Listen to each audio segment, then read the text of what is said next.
Switch off your volumes, please.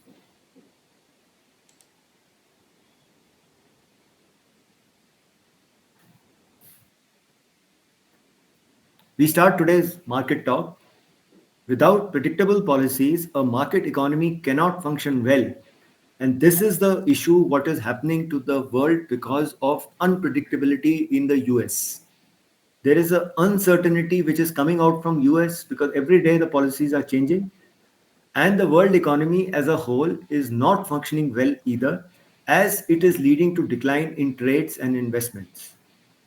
Now, what happens is once there is an environment of lower growth, it will increase social, political, and fiscal fragility and lead to rising perception of risks in the markets. So, all these conflicts which are taking place, whether trade conflicts or geopolitical conflicts or military conflicts, are at the end of the day result of lower growth and uncertainty which is there, and it increases the volatility in the market because there is a perception of risk. So even if the markets may be up, they are more volatile, and that is where the problem in such uncertain times come. So now, how to navigate these choppy markets in the face of escalating Middle East tensions? Like last week, nobody was aware. This week, we are only focused on Middle East tensions and what will be the impact. Firstly, the uncertainty moved up several notches this week due to Israel's preemptive strike on Iran. Crude is higher, gold has strengthened, US dollar is becoming stronger, and markets have slipped. This is all over the world. Now, the market outlook depends on Iran's response to the attack and the duration of the conflict. Because for investors, key concerns are duration of conflict and its impact on supply lines. Because all the supply lines all over the world go through this critical area. And this is not related to only crude or natural gas or anything else, otherwise also. So equity markets, which were stalling for past few days and actually got impacted after the Israel's military action, which acted as a catalyst for pushing the equity prices lower. Now, one of the possible impact would be that Iran may consider blocking Strait of Hormuz, and which will lead to rise in crude prices. Now, slowdown in the global growth is what was cited as a reason for the jumbo rate cut by the RBI's Monetary Policy Committee. Uh, and that has been validated because World Bank's global economic prospect forecast global growth to fall from 2.8 to 2.3% this year. The move was vindicated by India's retail inflation, which came lower than expected at 2.8%. And if the geopolitical risk persists and the oil prices rise, it could alter the monetary policy trajectory. As it is, they had changed the outlook to neutral. So that means they were not looking at any other further rate cuts, and hence the bond yields have started rising. Crude is critical for the Indian economy and for the macros. Crude crossed $70 a barrel and moved up to around 74, 75. It has a profound impact on India given its net dependence on oil imports. So FY26 earning estimates could be revised downward in event of a protracted conflict, and upstream companies like ONGC, Oil India, will benefit from higher oil prices, but effect may get negated by cess oblique duty, while earnings of OMCs, etc., will be hit. Now, the impact. Sectors ranging from aviation, paints, autos, staples, discretionary consumption will be at the receiving end. Firstly, aviation. Reason, prices of the ATF will impact profit margins, and longer international flying routes due to closure of airspaces will be negative because the costs will rise and the quantum of air travel will reduce. Paints, approximately 50% cost of paint manufacturing is linked to crude oil derivatives. So their input cost goes up. They don't have that kind of pricing power due to so much of competition, hence they will suffer. So I in autos, again, already they are facing shortage of rare earth magnets. Rising oil prices could dent the urban demand because inflation would rise, so the discretionary spending power reduces. Ancillaries, auto ancillaries will face pressure because of disruption in shipping. Tire manufacturers could face a risk due to higher margins because, again, they use the crude derivatives for production. Now, staples, apart from input costs that may dent margins, companies like Dabur, Imami, Marico, etc., have exposure to Middle East, which could get disrupted. Discretionary consumption, again, the same. Fuel, logistics cost dent the household budgets, leading to weaker discretionary spending. Now, who will benefit? Gold financiers could gain from a rising gold prices, as it will enhance the gold owner's ability to borrow more with same quantum of pledged golds. Uh, any slowdown in growth due to protracted geopolitical conflict and inflationary pressure could impact financials like banks and NBFCs. Defense to continue hogging the limelight because, firstly, there is a lot of risk associated. So they have a lot of export opportunities, etc. So they will be always in focus now. So unless there are clear signs of de-escalation, which would be reflected in oil prices and market volatility as measured by VIX, it may be wise to avoid making investments in an attempt to catch market bottoms.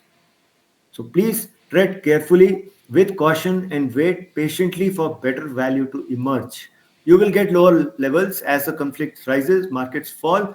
There would be selling, and there would be, as I said, there would be certain margin calls because right now there's too much of leverage in the system and due to MTF position. So be careful.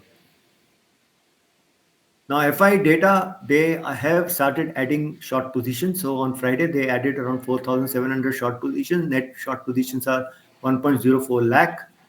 Uh, and majorly in Bank Nifty, they added short positions. In stocks, they sold a bit, but these data is slightly uh, difficult to comprehend because of a lot of block deals which are taking place. Pros also added 8,000 odd short positions, so their net short positions have also reached minus 25. And clients are net positive right now, so they are bullish. So they are the counterparty here with 76,500 odd long positions, and DIs have been continuously buying in cash. So if you see the data for the June, so the FI's net uh, short positions have increased to now around 1.04 lakh. So right now the market is slightly oversold, and they have been constantly raising their positions, and that is why, as they were raising their short positions every day in index futures, so the markets also dipped and went below the support of 24,800. Uh, when they had been major buying on 6th June, the market made a high and closed above 25,000. And DIs have been constantly buying because of the money which is coming through uh, SIPs and mutual fund investments and insurance money and other issues. Now, coming to the US, US markets corrected on Friday due to escalation of conflict between Israel and Iran. Crude prices spiked over supply concerns while traders flocked to the gold. But earlier, Trump declared on Wednesday that a deal with China was done and China would provide rare earths to the US. And May CPI and PPI, that is Producers Price Index, came in softer than anticipation, led to higher expectations of Fed rate cut, moving higher now. Now they have a Fed policy meet next week, so even if they don't cut rates, if Powell is sounds dovish, then the markets will start pricing in at least two rate cuts for this year. So this is the reason why the US yields are coming down from 4.5 level, where they closed because of uncertainty, but they were coming down because of that. Now dollar has also been correcting, but if there is higher uncertainty in the world, then the dollar starts strengthening. So we'll have to see which direction it goes. Crude has had a breakout. It has now reached that 74, and I think it will move higher. In my opinion, the better way to play this is either to play the crude on the commodities market, or play it in terms of short positions in OMCs, paints, etc. Instead, and don't play it on ONGC Oil India, because what happens is that that they are not able to make extraordinary gains because the government starts putting a cess. Gold prices are at all-time high, moved up. So this is in clear momentum because of uncertainty. Silver is also making fresh highs. So it had gone up and now it has corrected, but I think this trajectory will keep going up because, till the time it is above this previous high. Copper had made reached the last high, but it corrected because of more uncertainty. So probably the people are thinking now that there will be weaker growth in the world, so the demand will be lower. Bitcoin was moved nowhere, went up, came down. So it is still waiting for direction right now. S&P 500 made a was had crossed 6,000, went up, but then corrected later. But it is very close to its previous all-time high, basically because of uh, lot of liquidity in the system, and more liquidity is going to come into the system in case there is a Fed rate cuts, etc. Nasdaq again had gone up, and it is above the rising trend line position, so it is bullish. Dow Jones was also moving up, corrected, but it is still above the 20 EMA on the weekly chart, so it is bullish. Now India VIX, which was declining uh, in the first 2 3 days of the week, has started rising now. So we'll have to see this moment. If it goes again higher, then again the volatility will increase. Now coming to Nifty, so if you see this is a weekly chart. Now this is a negative. It's a bearish engulfing candle. So this is negative. So the trend is lower. Now, but till the time it is above 20 EMA, that is around 24,060. It's okay, but it has failed to hold above 25,000 level. So that has been rejected. Now coming to the daily chart. So if you see here, this was the last high. It broke through that based on the RBI stimulus on terms of liquidity. So it traded above that for 4 days, but couldn't sustain. Then it fell on Thursday, took support at 20 EMA. But on Friday, it opened gap down. And why you're seeing a green candle is that because it opened gap down and then went up, or shorts were covered, so it moved up. So most likely what will happen is that it will test the 20 EMA and around 24,800 odd, and then may again move downwards if the news is negative. So be careful on this issue. On the hourly chart, if you see uh, throughout this week, from 9th, it was trading above the 25,000 level, and then there has been a certain decline, and it has broken the supports, took support at in the hourly charts at 200 EMA, and then it opened gap down on Friday, and then it went up because of short covering. So, but be careful. The support is at these 24,500 levels. So that is providing support because here it had provided support for a long time. But resistance will be around this 24,800 odd level first. So once it crosses this, then only you can see further up move, and this gap has to be filled. So if this gap is filled and then it moves up, so then you can see some up move. Otherwise, it may test it and then come down again. Nifty Bank, again, same on the weekly charts. It broke through the previous high, went above that, but couldn't sustain. Went up to 57,000 and then came down. And now it is below that. Again, a bearish engulfing candle. So it is again looking negative. Seeing coming on to the daily chart. So if you see the Nifty, it was still consolidating for most of the week, but this here there was a clear-cut decline on Nifty Bank, and it is clearly above below the 20 EMA. And this is what I was pointing out, that though on the price front there is a rising trend line, on the RSI there was a negative divergence and it was having a declining trend line. And this was the net result, that this high was not maintained and the prices have been correcting after that. And the reason is HDFC Bank failed to cross 2000, has been now correcting below 20 EMA now. So let's see where it goes. Till the time it is above 1880, it's okay. Once this break, you'll see a bigger fall. Similarly, with Reliance couldn't cross high, move higher. So it is correcting now. It is at 20 EMA. So if it goes down, so 1400 would be a critical level to see if it takes support there.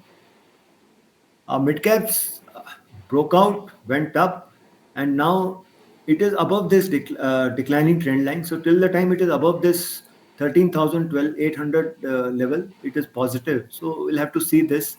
It fell around 1.17% last week. Small caps also fell. So it went up, then has come down. So we'll have to see this because if the problem persists, then the impact on mid and small caps will be more because they have also moved up much more, and much more positions of the retail are in these stocks. Now I'll cover two stocks today. First is Techno Electric and Engineering. It has basically four verticals. First is the EPC business, where it has got transmission projects specializing in extra high voltage substation up to 765 kilowatt, and distribution management system, flue gas desulfurization. Flue gas desulfurization is basically technology used to remove sulfur dioxide from exhaust flue gases from power plants and industrial processes. So it's a mandatory requirements at all power plants. So this is an important part of their business, and turnkey solution for captive power plants, etc.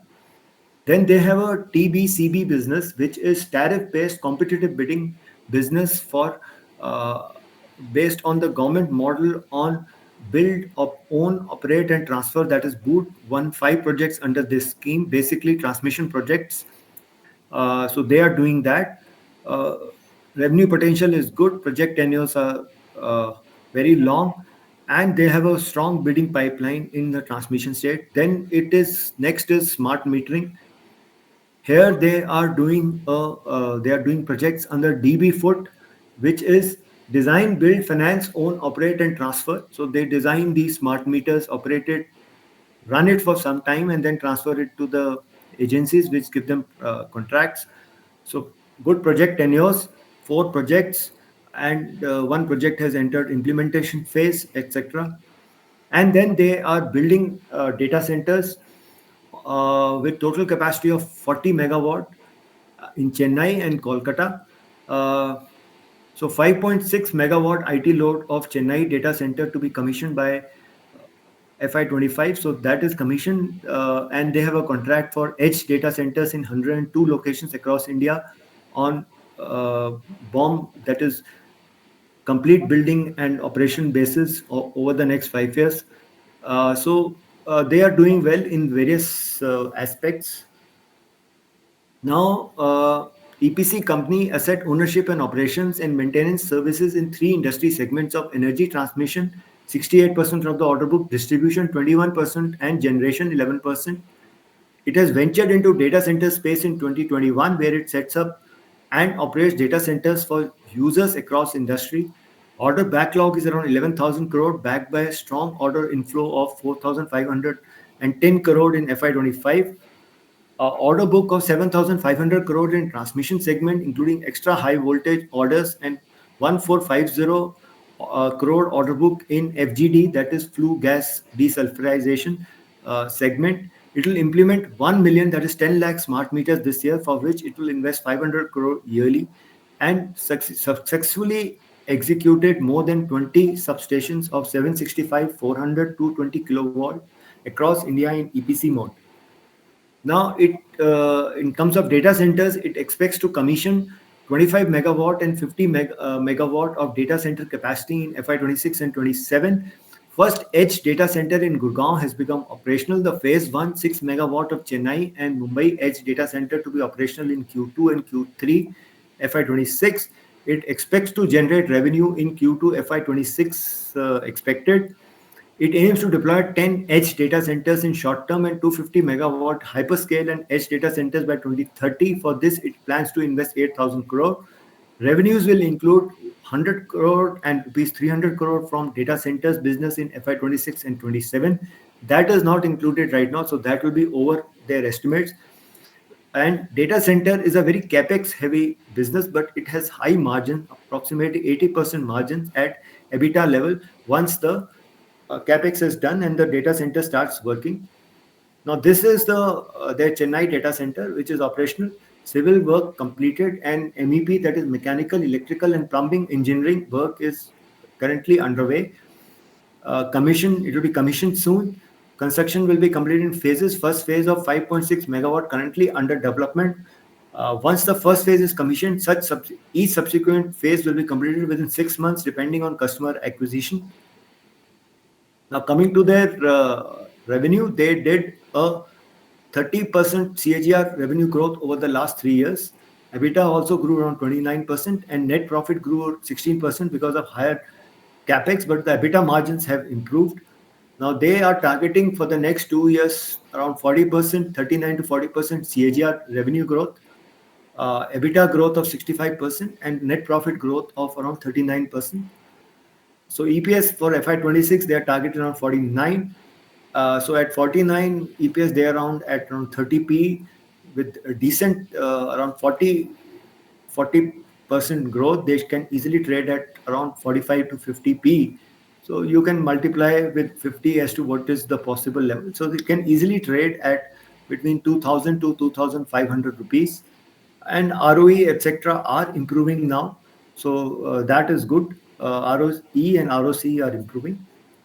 Now, coming to their balance sheet, net debt is minuscule, that is 39 crore, where the share capital and reserves are pretty good.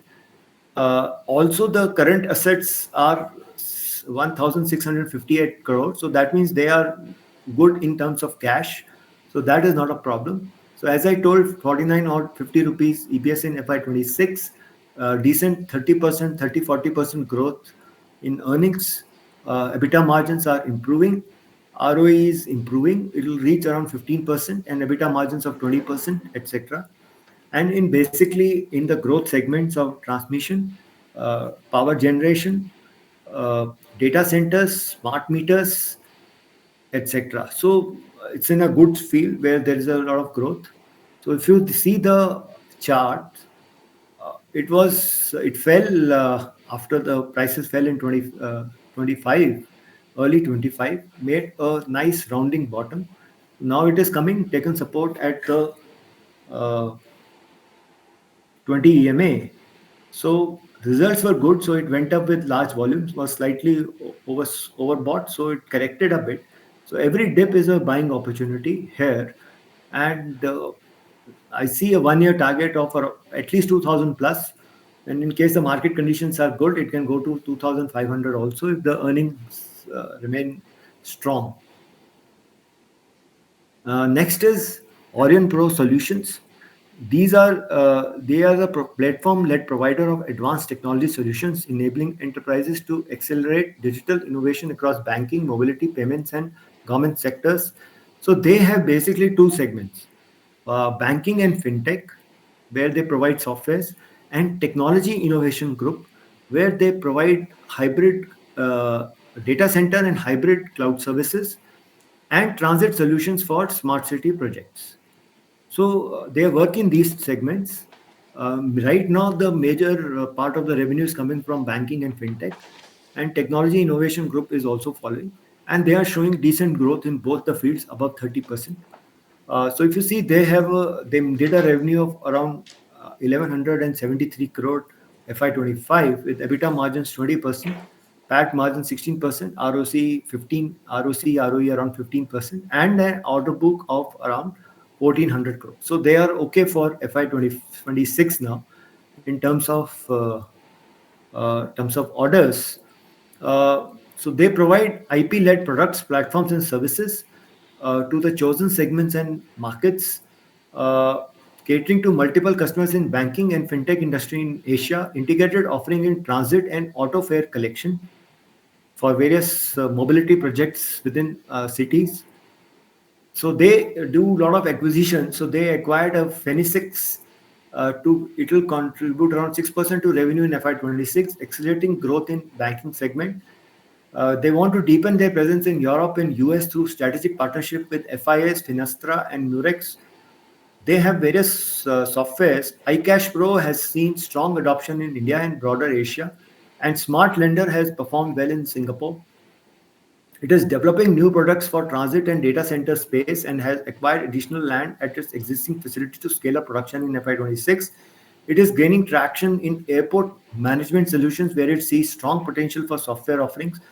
Recent milestones include supplying validators for over 900 plus buses in Mexico and entering Egypt's transit market, further expanding its global footprint. 1,400 crore order book and a future ready product portfolio, the current pipeline provides visibility for 20% plus organic growth with additional momentum expected through 1 to 2 targeted acquisitions annually, pushing overall growth beyond 30%. So if you see here, what are they providing in terms of banking and lending suites? They have this iCash Pro as a software, which is benchmarked to handle around 5 million transactions per hour, and it is used for various things like corporate internet banking, liquidity, payments, collections, financial supply chain, receivable management, etc. The other is Smart Lender Suite. Now, here it is for comprehensive credit risk management solutions that boost productivity, improves credit quality, and lower operational risk. So they do credit risk management solution for various companies, financial analysis, collateral management, limits management, retail loan origination, commercial approval. So there is a lot of demand for these softwares now. Then they are into this transit solutions, automated fare collection, intelligent transport management system, automatic gates, basically used for metros, etc., and transit payment solutions. So for that, they are using this. All these are optimized for smart city operations. Then they provide platform services for data centers, consulting and planning and design and engineering, and then platform services for hybrid cloud. So again, they provide consulting, deployment services, migration services, etc. for this task. So these are two segments of their business. So they did around 327 crore revenue in the last Q4 FY25. So it's a decent growth over Q4 FY24, roughly 30-35% growth. And profit after tax was around 50 crore. So growth quarter and quarter, they are doing decent 5 to 6%, sometimes more growth per growth, and revenue is also improving. And PAT is also growing around 5 to 6%. Now you compare them with IT companies which are having 1 or 2% revenue growth and hardly any profit growth, etc. So that is the point. And the margins are decent. EBITDA margins around 20%. So which is decent right now. So if you see their income statement, uh, they did around 1173 crore in FY25 with a profit of around 188 crores. So they are expected to grow around 20-25% and make a profit of around 239 crore in FY26. So if you see here, so growth ratios, revenue growth is expected to be around 20%, 22-23% over the next 2 years. PAT is supposed to grow around 26 to 29%. Margin ratios, EBITDA is good, 21%, and it is improving. ROE is reaching around that 15% mark, which is again decent. So adjusted EPS is around for FY26 around 44, 45, and PE is around the same 30 odd. So same, they can easily trade at around with the expected growth in profits. PAT is supposed to grow around 25 to 30%. So they can easily trade at around 40 times, 35 to 40 times. So between 1400 to 1800 should be a decent level to get this stock in terms of their future earnings. So what they are doing is they will do this, this 20% is the organic growth they will do, and around 8-10% they are guiding that they will do through acquisition. So it's a good business.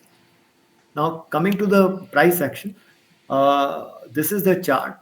it because of the market volatility, it has got sold off. I hope this 1300 odd level is a decent base. So to accumulate this stock, and so in this now there is more volatility, and it gets closer to 1300. It's a good level to buy this stock for higher target. So it is not very expensive in terms of growth and other opportunities and the business it has. So I finished. We'll take questions now.